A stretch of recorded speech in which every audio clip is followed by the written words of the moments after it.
नमस्कार दोस्तों, मेरा नाम है हितेश और स्वागत करता हूं आज के इस वीडियो में। दोस्तों, आज हम बात करने वाले हैं हिंदी के लगभग 100 क्वेश्चंस की, जो आपके किसी भी प्रकार के जो टीचिंग एग्ज़ाम है उसमें बहुत ही लाभदायक आपके लिए रहने वाले हैं। चाहे वो रीट का एग्ज़ाम हो, केवीएस का हो, डी ट्रिपल एस बी का हो, सीटेट हो या कोई भी पात्रता परीक्षा हो, आपके सब जगह काम आने वाले हैं। तो बिना किसी देरी के चलिए शुरू करते हैं आज का वीडियो।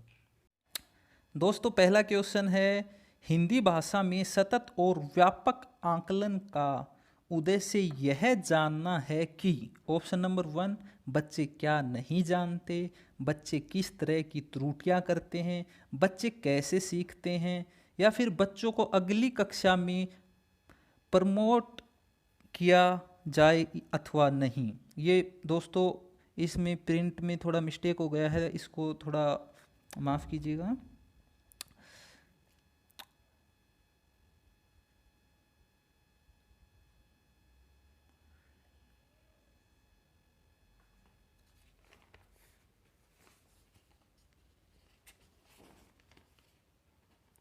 तो दोस्तों, इसका आंसर है बच्चे कैसे सीखते हैं। व्यापक आकलन का उद्देश्य होता है दोस्तों बच्चे कैसे सीखते हैं यह जानना। तो चलिए अगला प्रश्न देखते हैं। निष्पत्ति या उपलब्धि परीक्षण आधारित होता है। दोस्तों, इसमें ऑप्शन है नीलपत्तर पर, शिक्षण उद्देश्यों पर, शिक्षण विधियों पर या उपरोक्त सभी।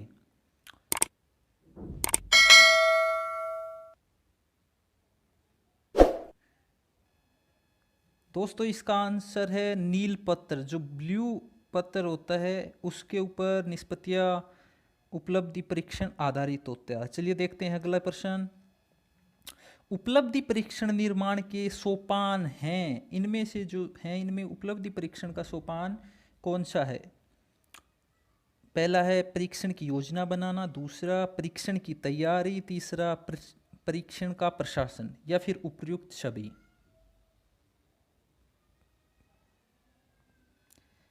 दोस्तों, इसका आंसर है उपयुक्त सभी। ये जो तीनों स्टेप्स हैं ये तीनों ही उपलब्धि परीक्षण निर्माण के सोपान हैं। चलिए देखते हैं अगला क्वेश्चन।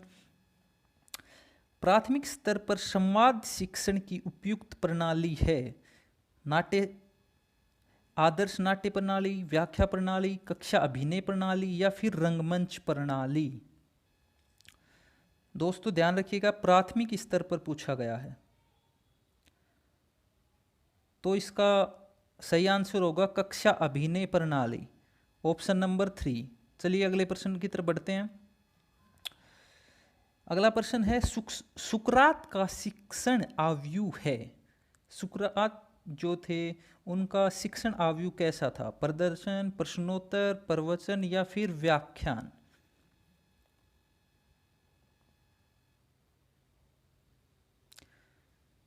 तो दोस्तों, इसका आंसर है प्रश्नोत्तर। सुकरात प्रश्नोत्तर पर ज़्यादा दबाव देते थे, इसलिए सुकरात का शिक्षण आयु प्रश्नोत्तर सही होगा।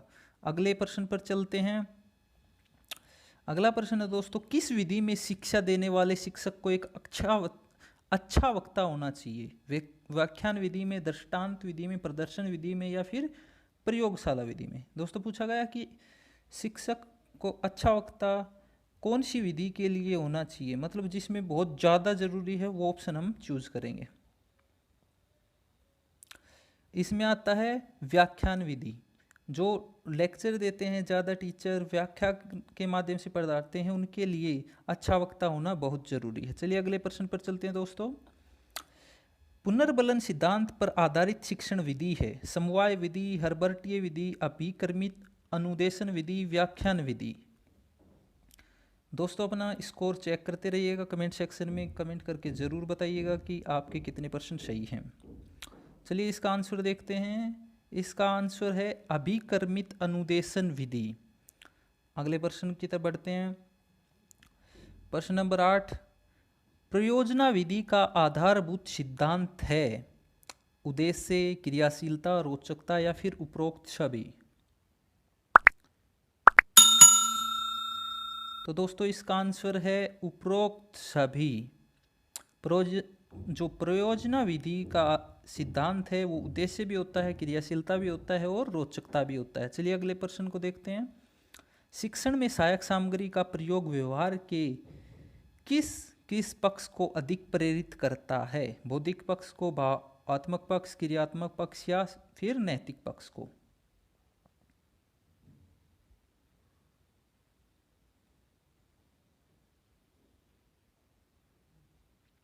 दोस्तों जो टीचिंग में हेल्पिंग एड्स होते हैं वो क्रियात्मक पक्ष को सबसे ज़्यादा प्रभावित करते हैं। क्रियात्मक पक्ष को सबसे ज़्यादा प्रभावित करते हैं। चलिए अगले प्रश्न की तरफ चलते हैं। शिक्षा के क्षेत्र में इकाई योजना को समावेशित करने का श्रेय किसे दिया जाता है? हर्बर्ट को, ब्लूम को, मोरिसन को या फिर होंगबेन को?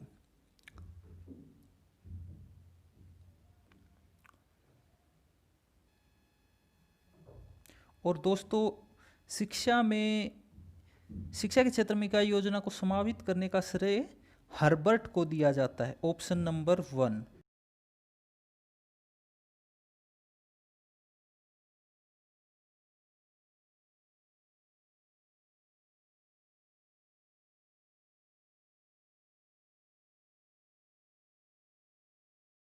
पाठ्य योजना में प्रस्तुतिकरण का महत्व दिया जाता है।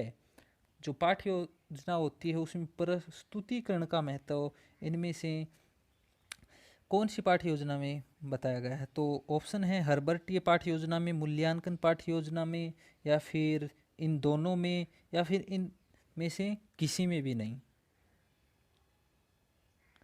तो दोस्तों सही आंसर होगा इसका हर्बर्टीय पाठ्य योजना में प्रस्तुतिकरण का महत्व दिया जाता है। अगले क्वेश्चन की तरफ बढ़ते हैं दोस्तों। अगला क्वेश्चन है अनुकरण विधि किस कक्षा स्तर के लिए उपयुक्त है? दोस्तों अनुकरण विधि को पूछा गया है कौन सी कक्षा के लिए सबसे बेस्ट है? तो ऑप्शन है सभी स्तर के लिए, या फिर उच्च स्तर के लिए, माध्यमिक स्तर के लिए, या फिर प्राथमिक स्तर के लिए। तो इसका सही आंसर होगा दोस्तों प्राथमिक स्तर के लिए जो अनुकरण विधि है वो सबसे उपयुक्त मानी जाती है। अगले क्वेश्चन की तरफ बढ़ते हैं दोस्तों। अगला क्वेश्चन है ओपन स्कूल में कौन सी शिक्षण विधि काम में लाई जाती है? ऑप्शन है समवाय विधि, दूरस्थ शिक्षण विधि, व्याख्यान विधि, या फिर प्रदर्शन विधि?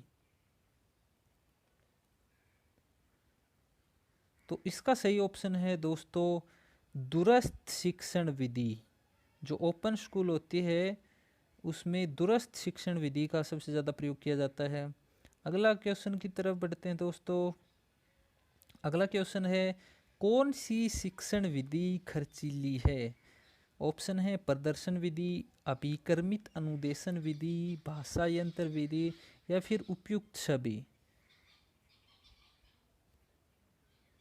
तो इसका सही आंसर होगा दोस्तों उपयुक्त सभी। जो ये तीनों विधि हैं प्रदर्शन विधि, अभिकर्मित अनुदेशन विधि, भाषा यंत्र विधि, तीनों ही खर्चीली विधि हैं दोस्तों। अगले क्वेश्चन की तरफ बढ़ते हैं दोस्तों। अगला क्वेश्चन है अभिकर्मित अनुदेशन विधि की विशेषता है।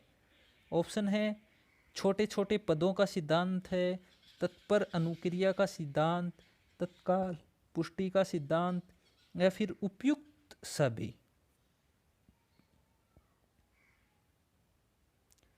दोस्तों इसका सही आंसर है तत्पर अनुक्रिया का सिद्धांत। जो अभिकर्मित अनुदेशन विधि होती है उसमें तत्पर अनुक्रिया का सिद्धांत प्रयोग किया जाता है। अगले क्वेश्चन की तरफ चलते हैं दोस्तों। अगला क्वेश्चन है प्राचीन पाठ्य योजना के जनक हैं। जो प्राचीन पाठ्य योजना है उसका जनक किसको कहा जाता है? ऑप्शन है बीएस ब्लूम, हर्बर्ट, किलपैट्रिक, या इनमें से कोई नहीं। तो दोस्तों प्राचीन पाठ्य योजना का जो जनक है वो हर्बर्ट को कहा जाता है। चलिए देखते हैं अगला क्वेश्चन। अगला क्वेश्चन है दोस्तों किस विधि में विद्यार्थी को नियम बताकर रटा दिया जाता है? ऑप्शन है आगमन विधि, निगमन विधि, व्याख्यान विधि और व्यास विधि। तो दोस्तों अगर आप भी यही सोच रहे हैं तो आपका आंसर सही है। इसका आंसर है ऑप्शन नंबर 2 निगमन विधि। निगमन विधि में बच्चों को नियम बताकर रटा दिए जाते हैं। इसमें पहले नियम बताए जाते हैं, फिर किसी भी समस्या का समाधान किया जाता है। चलिए बढ़ते हैं अगले क्वेश्चन की तरफ। अगला क्वेश्चन है दोस्तों, निम्न में से पठन का प्रकार नहीं है। ऑप्शन है सस्तर पठन, मौन पठन, अर्थ पठन या दूरत पठन। तो दोस्तों इसका ऑप्शन है ऑप्शन नंबर 3 अर्थ पठन। अर्थ पठन है जो ये पठन का प्रकार नहीं माना जाता है।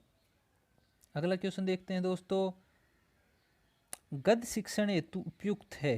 गद्य जो शिक्षण होता है उसके लिए कौन सी विधि या जो हम तरीका है वो उपयुक्त है, वो कह सकते हैं। तो इसका ऑप्शन है उचित लय, सर्वमान्य भाषा, व्याख्यान या फिर हाव भाव। तो इसका आंसर होगा दोस्तों सर्वमान्य जो भाषा है वो गद्य शिक्षण के लिए सबसे उपयुक्त मानी जाती है। सर्वमान्य भाषा से हम इस प्रकार समझ सकते हैं कि जो सभी बच्चों को समझ में आए और जिस भाषा को उपयोग करने में सभी बच्चों को आसानी और समझने में दिक्कत ना हो। अगले प्रश्न की तरफ बढ़ते हैं दोस्तों। अगला प्रश्न और लास्ट प्रश्न है आज की सीरीज का, नाटक शिक्षण की सबसे उपयुक्त विधि है। कक्षा अभिनय विधि प्रणाली, रंगमंच प्रणाली, अर्थबोध प्रणाली, व्याख्यान प्रणाली। तो नाटक शिक्षण की सबसे उपयुक्त विधि बतानी है दोस्तों। तो इसके लिए ऑप्शन होगा हमारे पास कक्षा अभिनय प्रणाली जो है वो नाटक शिक्षण के लिए सबसे उपयुक्त मानी जाती है।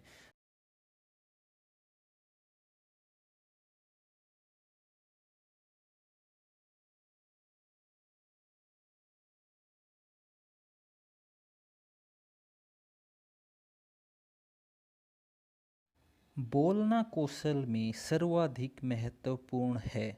ऑप्शन है शुद्ध उच्चारण करना, समझकर बोलना, आंखों देखा वर्णन करना या फिर बोलने की तेज गति। तो दोस्तों इसका सही आंसर होगा शुद्ध उच्चारण करना। जो बोलना कौशल होता है उसमें सबसे महत्वपूर्ण होता है शुद्ध उच्चारण करना। ऑप्शन 1 बिल्कुल सही है। चलिए देखते हैं अगला क्वेश्चन। अगला क्वेश्चन है दोस्तों, पढ़ना कौशल में सर्वाधिक महत्वपूर्ण है। ऑप्शन है अर्थ ग्रहण करना, लिखित चिन्हों की जानकारी, द्रुत गति से पढ़ना, उच्चारण की शुद्धता। तो दोस्तों इसमें ऑप्शन बिल्कुल सही रहने वाला है, वो है अर्थ ग्रहण करना। ऑप्शन नंबर 1 अर्थ ग्रहण करना पढ़ना कौशल के लिए सबसे महत्वपूर्ण माना जाता है। चलिए अगला क्वेश्चन देखते हैं। और अगला क्वेश्चन है दोस्तों, हिंदी भाषा की कक्षा में सबसे महत्वपूर्ण है।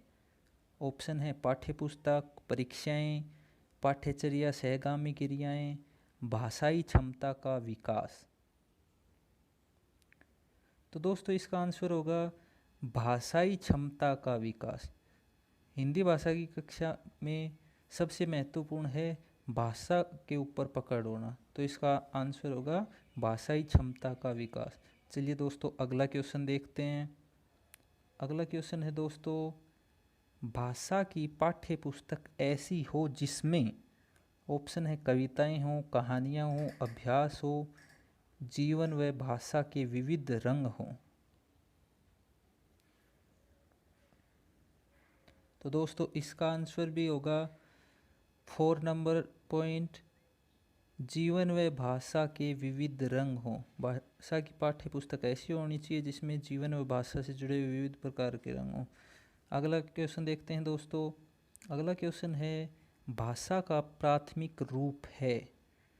ऑप्शन है नियमबद्ध, व्याकरणिक, लिखित या फिर मौखिक। तो दोस्तों हम सब जानते हैं भाषा का जो प्राथमिक रूप होता है वो मौखिक भाषा होती है। चलिए अगला प्रश्न देखते हैं।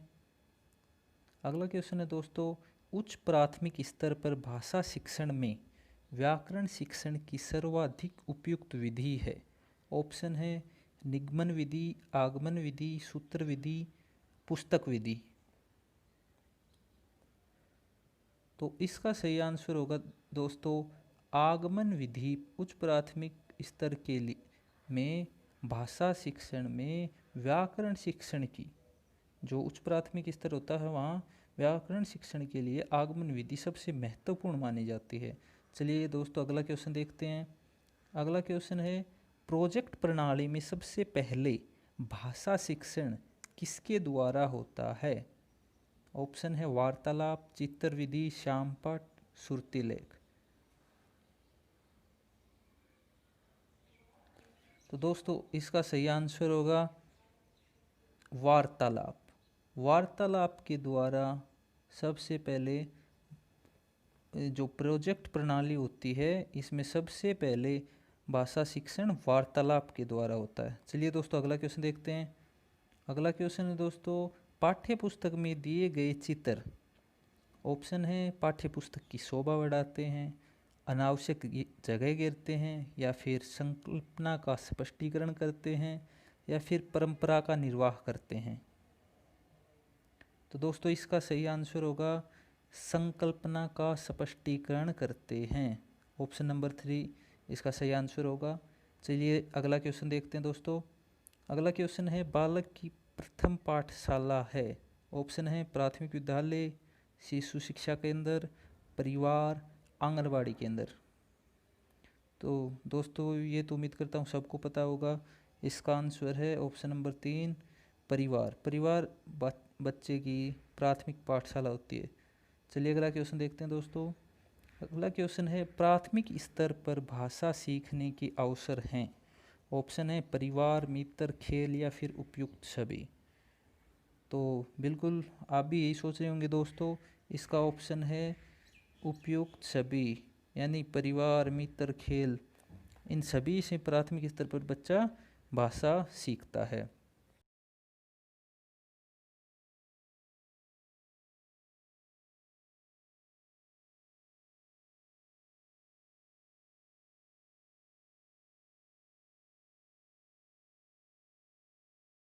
हिंदी शब्द किस भाषा का है? ऑप्शन है हमारे पास अरबी, फारसी, तमिल, या फिर इनमें से कोई भी नहीं। दोस्तों तो इसका आंसर होगा हिंदी भाषा जो है वो फारसी भाषा का शब्द है। आंसर होगा हमारा ऑप्शन नंबर 2। चलिए अगले क्वेश्चन की तरफ बढ़ते हैं। अगला क्वेश्चन है दोस्तों हिंदी भाषा को राजभाषा का दर्जा कब मिला? जो हमारी हिंदी भाषा है उसको राजभाषा का दर्जा कब मिला? ऑप्शन है 14 सितंबर 1949, 14 सितंबर 1950, 14 सितंबर 1948, 14 सितंबर 1947। जी हाँ दोस्तों इसका आंसर होगा 14 सितंबर 1949 को हिंदी भाषा को राष्ट्रभाषा का दर्जा मिला था। चलिए अगले क्वेश्चन की तरफ बढ़ते हैं दोस्तों। अगला क्वेश्चन है प्रथम हिंदी दिवस कब आयोजित किया गया? ऑप्शन है 14 सितंबर 1951, 14 सितंबर 1953, 14 सितंबर 1952, या फिर 14 सितंबर 1950। इसका सही आंसर होगा दोस्तों 14 सितंबर 1953। आंसर होगा हमारा 14 सितंबर 1953, ऑप्शन नंबर 2। चलिए अगले क्वेश्चन की तरफ बढ़ते हैं दोस्तों। उम्मीद करता हूँ आपको क्वेश्चंस पसंद आ रहे होंगे। और अगला क्वेश्चन है विश्व स्तर पर हिंदी सचिवालय कहाँ स्थित है? ऑप्शन है न्यूयॉर्क, हेग, मॉरिशस, या फिर इनमें से कोई भी नहीं। दोस्तों इसका करेक्ट आंसर होगा जो विश्व का स्तर पर हिंदी सचिवालय स्थित है वो है मॉरिशस में। ऑप्शन नंबर 3 इसका करेक्ट आंसर होगा मॉरिशस। चलिए अगले क्वेश्चन की तरफ बढ़ते हैं दोस्तों। अगला क्वेश्चन है किस आयोग ने विद्यालय में त्रिभाषा सूत्र को लागू करने की सिफारिश की है? ऑप्शन है नीति आयोग, वित्त आयोग, कोठारी आयोग, या फिर इनमें से कोई भी नहीं। दोस्तों इसका आंसर होगा कोठारी आयोग ने विद्यालय में त्रिभाषा सूत्र को लागू करने के लिए सिफारिश की थी। Option number 3 is correct answer. चलिए अगले क्वेश्चन की तरफ बढ़ते हैं दोस्तों। अगला क्वेश्चन है निम्न में से ग्रहण कौशल कौन कौन से हैं? ऑप्शन है हमारे पास बोलना व लिखना, सुनना व पढ़ना, सुनना व लिखना या फिर पढ़ना व लिखना। ध्यान दीजिए दोस्तों, ग्रहण कौशल पूछा गया हमसे, तो इसका करेक्ट आंसर होगा सुनना व पढ़ना। सुनना व पढ़ना जो हैं वो ग्रहण कौशल के अंतर्गत आएंगे। चलिए अगले क्वेश्चन की तरफ बढ़ते हैं दोस्तों। अगला क्वेश्चन है भाषा शब्द संस्कृत की किस धातु से बना है? ऑप्शन है हमारे पास भू, भास, भव या उपरोक्त में से किसी भी धातु से नहीं बना है। तो दोस्तों इसका करेक्ट आंसर होगा जो भाषा शब्द है वो संस्कृत की भास धातु से बना है। Option number 2 is correct answer. चलिए अगले क्वेश्चन की तरफ बढ़ते हैं दोस्तों। अगला क्वेश्चन है भाषा की उपभाषा किसे कहा जाता है? ऑप्शन है हमारे पास बोली को, लिपि को, ध्वनि चिन्हों को या फिर उपरोक्त सभी को। तो दोस्तों बोली जो होती है उसको भाषा की उपभाषा का दर्जा दिया गया है। तो option number 1 is correct answer. चलिए अगले क्वेश्चन की तरफ बढ़ते हैं दोस्तों। अगला क्वेश्चन है भाषा के कितने प्रकार होते हैं? ऑप्शन है हमारे पास 3, 2, 7 या फिर 5।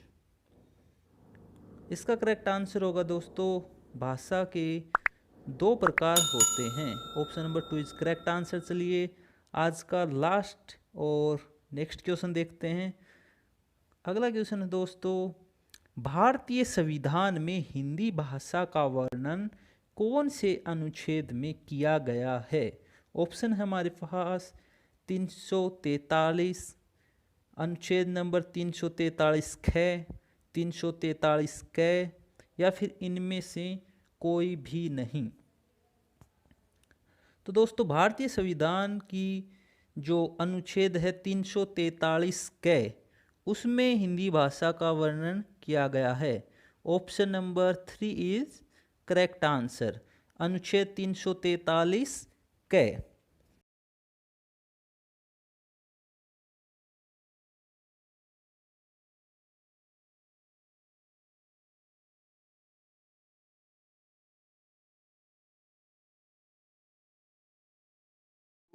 भाषा सीखने का व्यवहारवादी दृष्टिकोण किस पर बल देता है?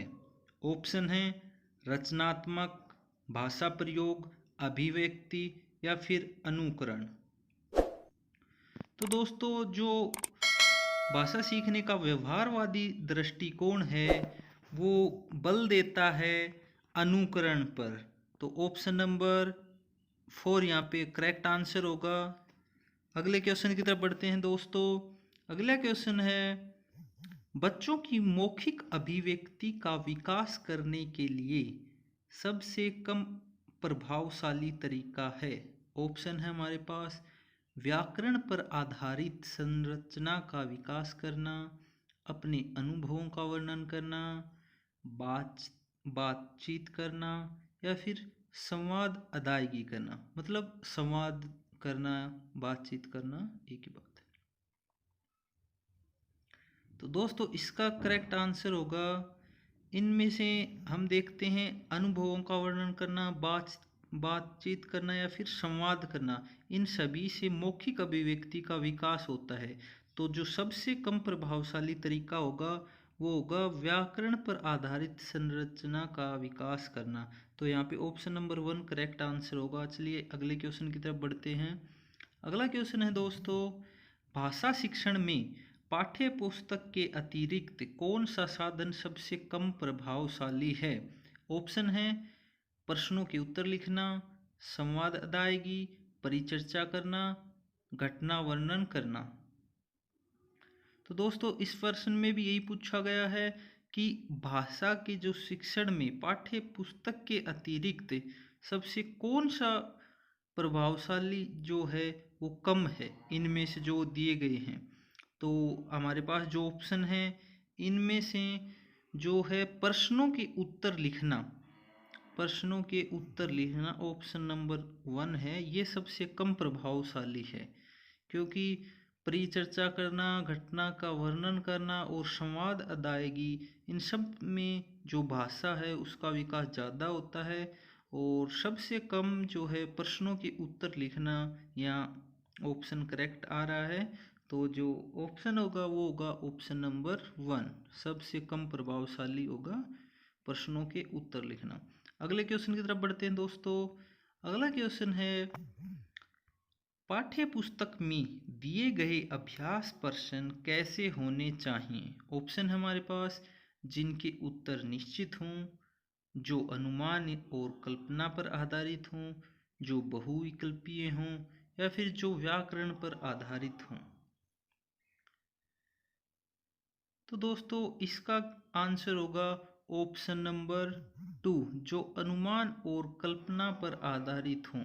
पाठ्य पुस्तक के जो प्रश्न हैं अभ्यास के लिए, वो इस प्रकार से होने चाहिए ताकि बच्चे उस पे सोचे, मनन करें और अपनी बुद्धि का विकास कर सके। क्योंकि जब बच्चा कल्पना करेगा, अनुमान लगाएगा, तभी उसके अंदर भाषा का भी विकास होगा और जो माइंड है वो विस्तृत रूप से सोचने के लायक बनेगा। अगले क्वेश्चन की तरफ बढ़ते हैं दोस्तों।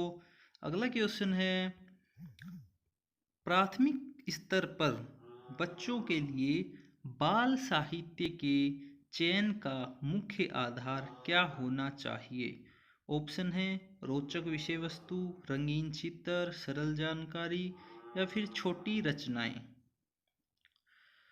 ऑप्शन बिल्कुल सही होगा दोस्तों, ऑप्शन नंबर 1, रोचक विषय वस्तु। प्राथमिक स्तर पर बच्चों के लिए रुचिकर वस्तुएं ही बनाई जाती हैं ताकि उनका पढ़ाई में मन लग सके और वो उनका रुझान बन सके।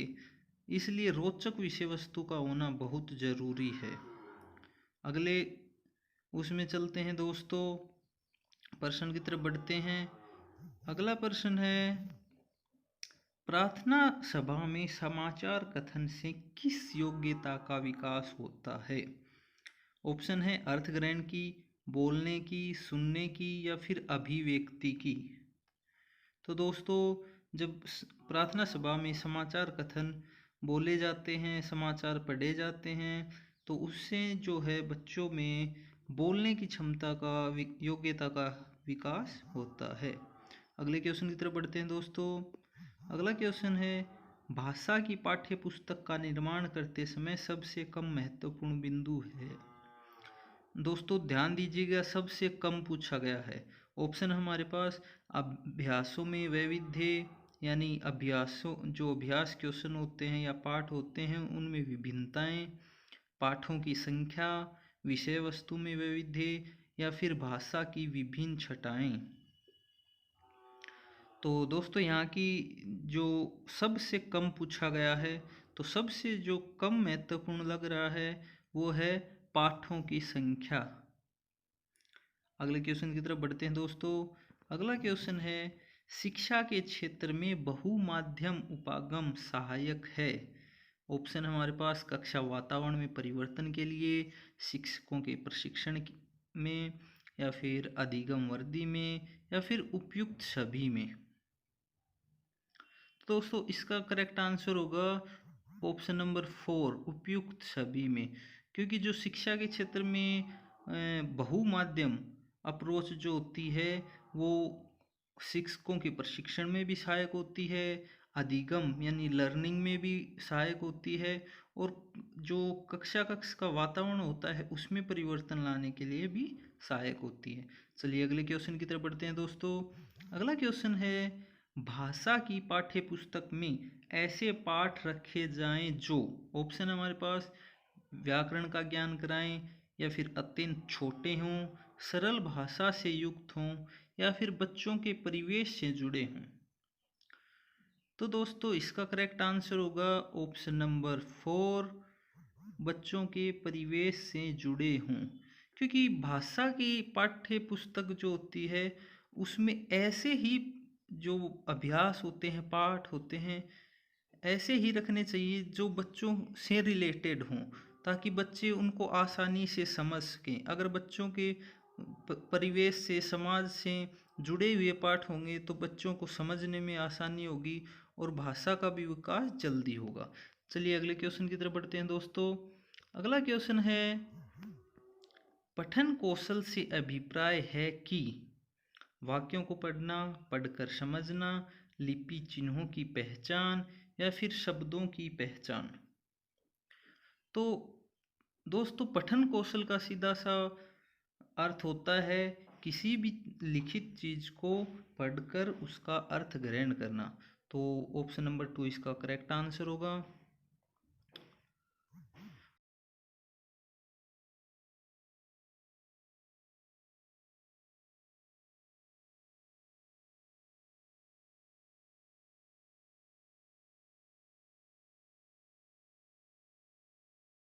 भाषा की आधारभूत कौशलों में सर्वोपरि है। जो भाषा के कौशल होते हैं उनमें से सर्वोपरि क्या है? ऑप्शन है सुनना और बोलना, पढ़ना और लिखना, बोलना, पढ़ना और लिखना, या फिर चारों जो भाषाई कौशल होते हैं सुनना, बोलना, पढ़ना और लिखना। तो दोस्तों जो आधारभूत कौशल हैं वो होते हैं सुनना और बोलना। तो ऑप्शन नंबर 1 जो है यहाँ पे करेक्ट होगा। चलिए अगले क्वेश्चन को देखते हैं दोस्तों। अगला क्वेश्चन है, लेखन कुशलता का विकास करने में सबसे कम महत्वपूर्ण है। ऑप्शन है प्रतिलिपि, अधूरी कहानी को पूरा करना, कहानी, कविता आदि का सृजनात्मक लेखन, या फिर आंखों देखी घटनाओं को लिखना। तो इसमें सबसे कम महत्वपूर्ण पूछा गया है दोस्तों। तो सबसे कम जो महत्वपूर्ण होगा वो होगा कहानी, कविता इत्यादि को सृजनात्मक रूप से लिखना। Option number 3। अगले क्वेश्चन की तरफ बढ़ते हैं दोस्तों। अगला क्वेश्चन है, सस्वर पठन का मुख्य उद्देश्य है। ऑप्शन है बोल बोल कर पढ़ना, द्रुत गति से पढ़ना, मौन पठन करना, या फिर बोलने संबंधित झिझक समाप्त करना। तो इसका सीधा सा आंसर होगा दोस्तों, जो सस्वर पठन होता है उसका मतलब होता है जो बोलने संबंधी झिझक होती है बच्चों में उसको ख़त्म करना। अगले क्वेश्चन की तरफ बढ़ते हैं दोस्तों। अगला क्वेश्चन है, विशिष्ट उद्देश्यों की प्राप्ति का साधन है।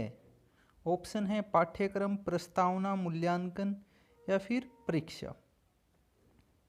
तो दोस्तों जो मूल्यांकन होता है, ऑप्शन नंबर 3 मूल्यांकन, इससे विशिष्ट उद्देश्य प्राप्त हुए हैं नहीं हुए हैं, जो पढ़ाया है वो बच्चों को कितना आया है उसका पता चलता है। तो इसको हम मूल्यांकन जो है इसको विशिष्ट उद्देश्यों की प्राप्ति का साधन कहते हैं।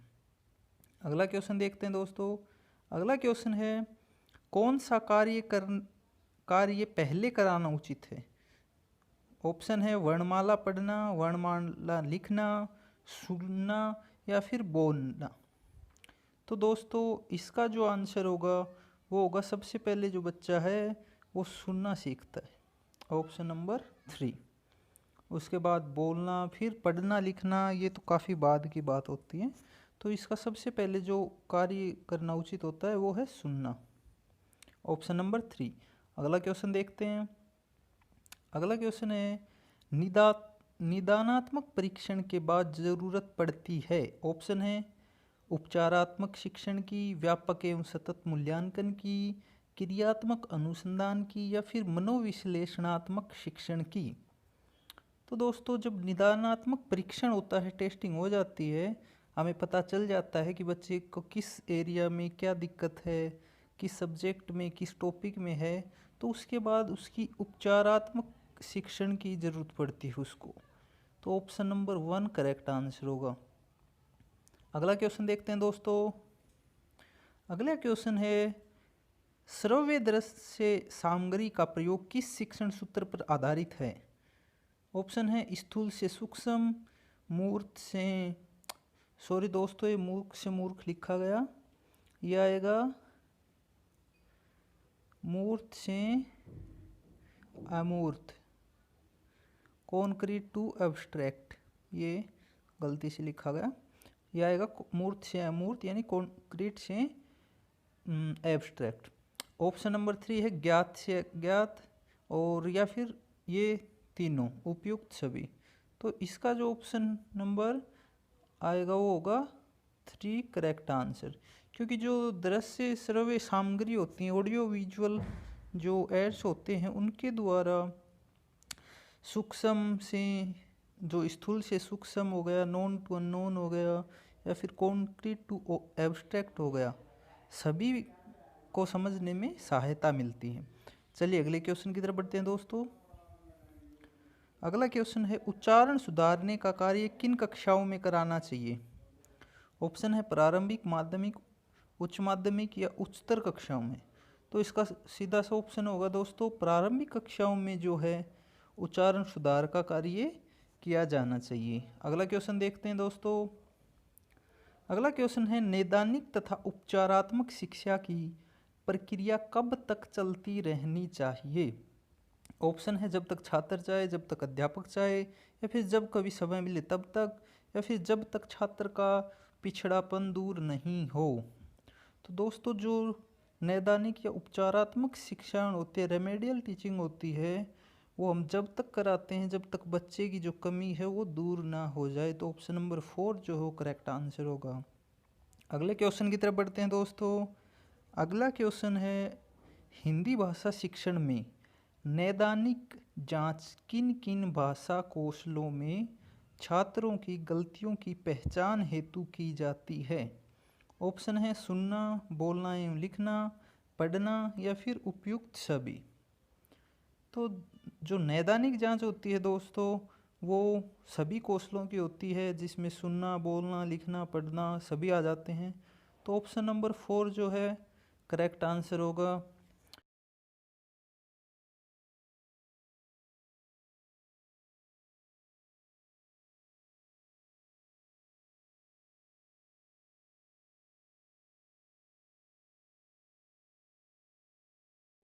बच्चों की भाषाई क्षमता की क्रमिक प्रगति के बारे में बताने में सर्वाधिक मदद करता है।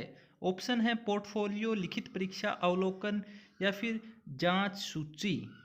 तो दोस्तों जो बच्चों की भाषाई क्षमता की क्रमिक प्रगति है उसको जानने में सबसे ज़्यादा जो मदद करेगा वो है अवलोकन। ऑप्शन नंबर 3 यहाँ पे करेक्ट आंसर होगा। चलिए अगले क्वेश्चन की तरफ देखते हैं। अगला क्वेश्चन दोस्तों पढ़ाई गई विषय में बालक की कार्य कुशलता, योग्यता आदि का मापन करना कहलाता है। ऑप्शन है उपलब्धि परीक्षण, प्रमापीकृत परीक्षण, गुणात्मक परीक्षण या फिर इनमें से कोई भी नहीं।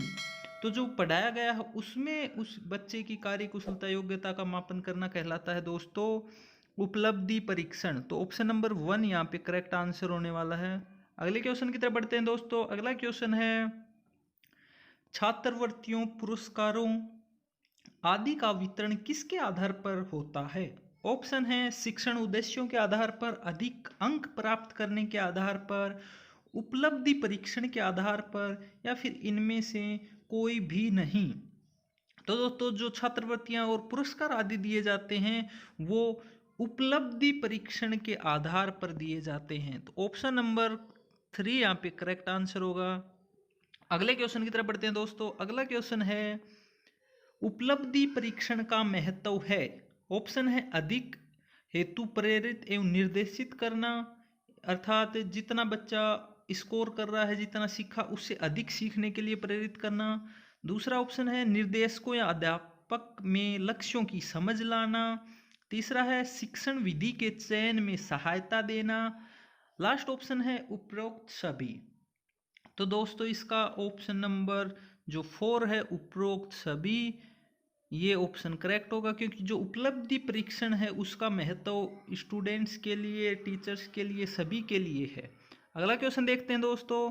अगला क्वेश्चन है परीक्षण निर्माण करते समय या परीक्षण की योजना बनाते समय शिक्षक ध्यान रखता है कि। ऑप्शन है परीक्षण की प्रकृति, परीक्षण का उद्देश्य, परीक्षण की अवधि या फिर उपरोक्त सभी। तो दोस्तों परीक्षण निर्माण करते समय और परीक्षण की योजना बनाते समय शिक्षक सभी बातों को ध्यान रखता है, जिसमें परीक्षण की प्रकृति, उद्देश्य, अवधि सभी चीज़ें शामिल होती हैं। तो ऑप्शन नंबर 4 यहाँ पे करेक्ट आंसर होगा, उपयुक्त सभी। अगला क्वेश्चन देखते हैं दोस्तों। अगला क्वेश्चन है, भाषा तत्वों का ज्ञान प्राप्त करना मुख्य उद्देश्य है। ऑप्शन है कविता शिक्षण का, गद्य शिक्षण का, कहानी शिक्षण का, या फिर निबंध शिक्षण का। तो ऑप्शन नंबर यहाँ पे 2 करेक्ट होगा दोस्तों। जो भाषा तत्वों का ज्ञान प्राप्त करना है वो गद्य शिक्षण का मुख्य तत्व या मुख्य उद्देश्य होता है। ऑप्शन नंबर 2 करेक्ट होगा यहाँ पे। अगला क्वेश्चन देखते हैं दोस्तों। अगला क्वेश्चन है, वर्णनात्मक कविता शिक्षण के लिए कौन सी विधि उपयुक्त है। ऑप्शन है व्याख्या विधि, तुलना विधि, प्रश्नोत्तर विधि, या फिर शब्दार्थ कथन प्रणाली। तो दोस्तों जो वर्णनात्मक कविता होती है उसके शिक्षण के लिए शब्दार्थ कथन प्रणाली, ऑप्शन नंबर 4 यहाँ पे करेक्ट आंसर होगा। अगले क्वेश्चन की तरफ बढ़ते हैं दोस्तों। अगला क्वेश्चन है, दल शिक्षण विधि उपयुक्त मानी जाती है। ऑप्शन है प्राथमिक कक्षाओं के लिए, माध्यमिक कक्षाओं के लिए, उच्च कक्षाओं के लिए, या फिर इनमें से कोई भी नहीं। तो जो दल शिक्षण विधि होती है वो दोस्तों वो उच्च कक्षाओं के लिए उपयुक्त मानी जाती है। तो ऑप्शन नंबर 3 यहाँ पे करेक्ट होगा। अगले क्वेश्चन की तरफ बढ़ते हैं दोस्तों। अगला क्वेश्चन है, प्रत्यक्ष विधि हिंदी शिक्षण के लिए उसी स्तर पर उपयोगी है जब छात्र को जानकारी हो। किस चीज की जानकारी हो यह पूछा गया है दोस्तों। ऑप्शन है व्याकरण की, लिपि की, अक्षर ज्ञान की, या फिर इनमें से कोई नहीं।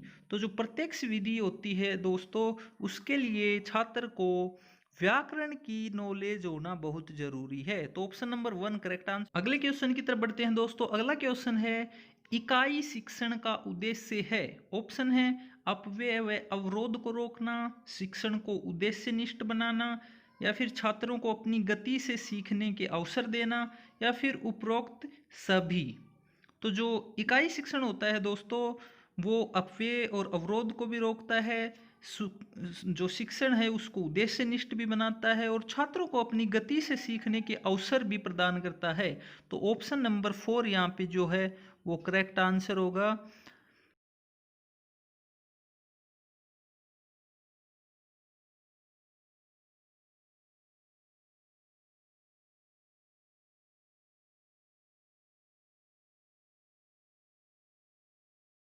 तो कक्षा में विकासात्मक प्रश्न किए जाते हैं। ऑप्शन है पाठ की पुनरावृत्ति के लिए, पाठ की प्रस्तावना के लिए, छात्रों के पूर्व ज्ञान का मूल्यांकन करने के लिए, या फिर पाठ को छात्रों की सहायता से विकसित करने के लिए।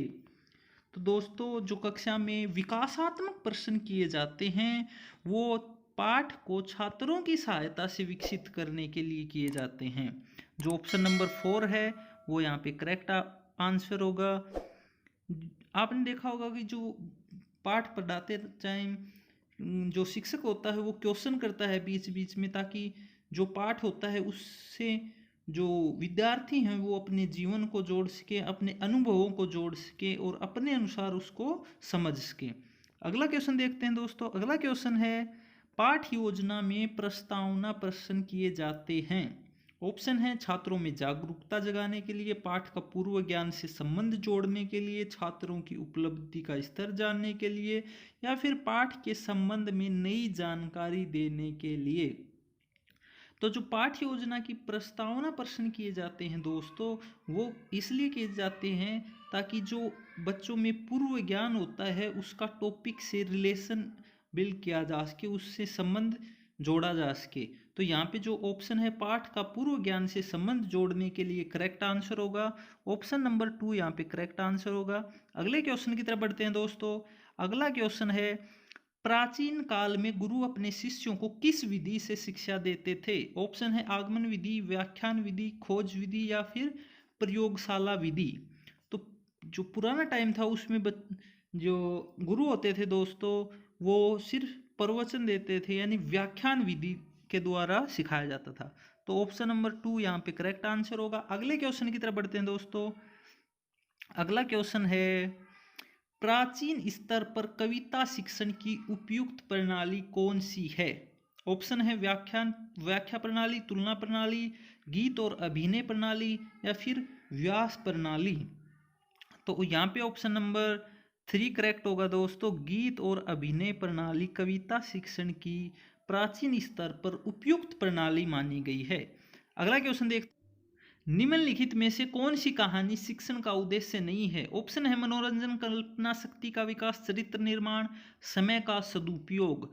तो यहाँ पे दोस्तों ऑप्शन नंबर 4 समय का सदुपयोग सही ऑप्शन आंसर रहेगा, ऑप्शन नंबर 4। चलिए अगले क्वेश्चन की तरफ बढ़ते हैं दोस्तों। अगला क्वेश्चन है, प्राथमिक कक्षाओं हेतु कहानी शिक्षण की कौन सी विधि उपयुक्त है? ऑप्शन है मौखिक कहानी कथन प्रणाली, चित्र प्रदर्शन प्रणाली, अधूरी कहानी पूर्ति प्रणाली, या फिर इनमें से कोई भी नहीं। तो प्राथमिक कक्षाओं हेतु जो कहानी शिक्षण की उपयुक्त विधि है वो है दोस्तों मौखिक कहानी कथन प्रणाली। ऑप्शन नंबर 1 यहाँ पे करेक्ट आंसर होगा। अगले क्वेश्चन की तरफ बढ़ते हैं दोस्तों। अगला क्वेश्चन है, माध्यमिक स्तर पर कविता शिक्षण की प्रणाली है। ऑप्शन है व्याख्या विधि, अर्थबोध विधि, गीत गाकर सुनना, या फिर उद्दीपन विधि। तो जो माध्यमिक स्तर है दोस्तों वहाँ पे व्याख्या विधि कविता शिक्षण के लिए उचित मानी जाती है। तो ऑप्शन नंबर 1 करेक्ट आंसर होगा। अगले क्वेश्चन की तरफ बढ़ते हैं दोस्तों। अगला क्वेश्चन है, नाटक शिक्षण की पाठ योजना में शामिल नहीं है। ऑप्शन है उद्देश्य कथन, मौन वाचन, पाठ का विकास, या फिर उपयुक्त सभी। तो जो नाटक शिक्षण होता है उसकी पाठ योजना में ना तो उद्देश्य कथन शामिल होता है, ना मौन वाचन, ना ही पाठ का विकास करना। तो ऑप्शन नंबर 4 यहाँ पे करेक्ट आंसर होगा। अगले क्वेश्चन की तरफ बढ़ते हैं दोस्तों। अगला क्वेश्चन है, समवाय विधि प्रयुक्त होती है। ऑप्शन है कविता शिक्षण में, कहानी शिक्षण में, व्याकरण शिक्षण में, या फिर एकांकी शिक्षण में। तो दोस्तों जो समवाय विधि होती है वो व्याकरण शिक्षण में प्रयुक्त की जाती है। तो ऑप्शन नंबर 3 यहाँ पे करेक्ट आंसर होगा। अगले क्वेश्चन और लास्ट क्वेश्चन की तरफ बढ़ते हैं दोस्तों। अगला क्वेश्चन है, कौन सा एक अप्रत्यक्ष रूप से मौखिक मूल्यांकन है? ऑप्शन है प्रश्नोत्तर, साहित्यिक प्रतियोगिताएं, रचना, या फिर शब्द ज्ञान। तो इसमें पूछा गया है एक मौखिक मूल्यांकन पूछा गया है अप्रत्यक्ष रूप से। तो जो प्रश्नोत्तर किए जाते हैं कक्षा में वो भी एक मौखिक मूल्यांकन है अप्रत्यक्ष रूप से। तो ऑप्शन नंबर 1 यहाँ पे करेक्ट आंसर होगा।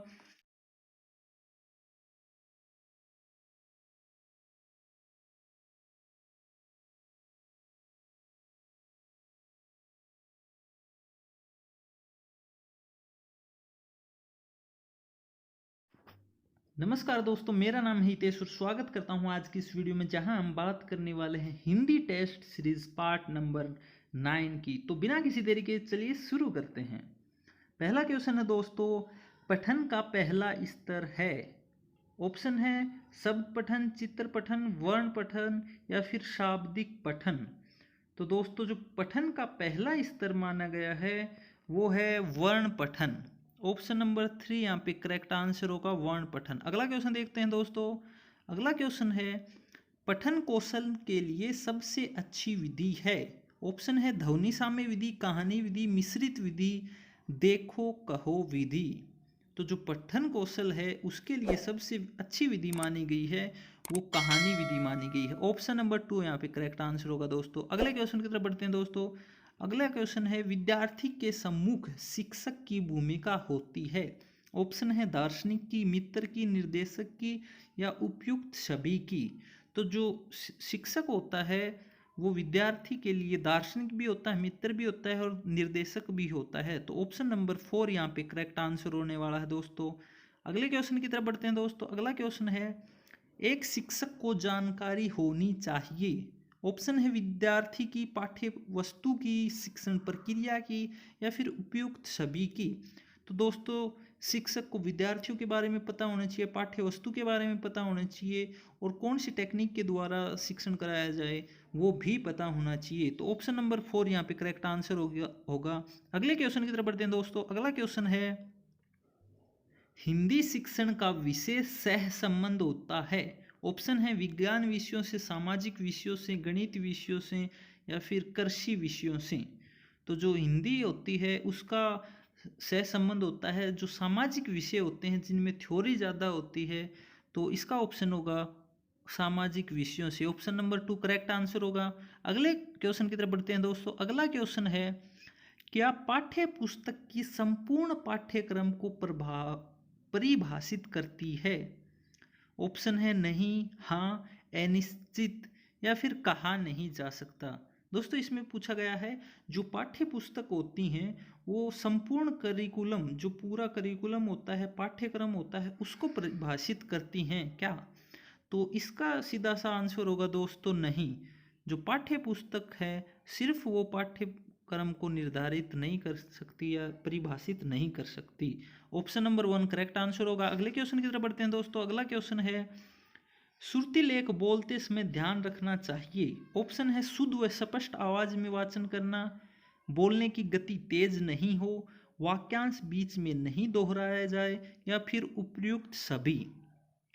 तो दोस्तों श्रुतिलेख बोलते समय जो ये ऊपर दी गई है ये सभी बातें ध्यान में रखनी चाहिए। शुद्ध व स्पष्ट बोलना चाहिए, तेज गति में नहीं बोलना चाहिए, वाक्यांश को बीच बीच से दोहराना नहीं चाहिए।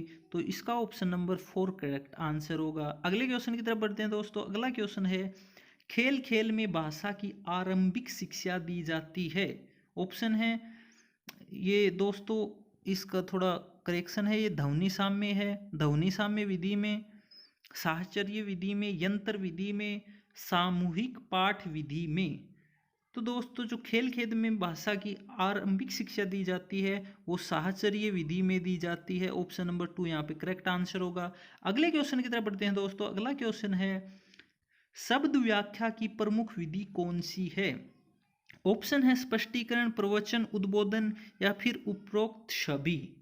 तो जो शब्द व्याख्या के लिए है वो स्पष्टीकरण, प्रवचन व उद्बोधन सभी जो विधियां हैं वो प्रमुख हैं। तो ऑप्शन नंबर 4 यहाँ पे करेक्ट आंसर होगा। अगले क्वेश्चन की तरफ बढ़ते हैं दोस्तों।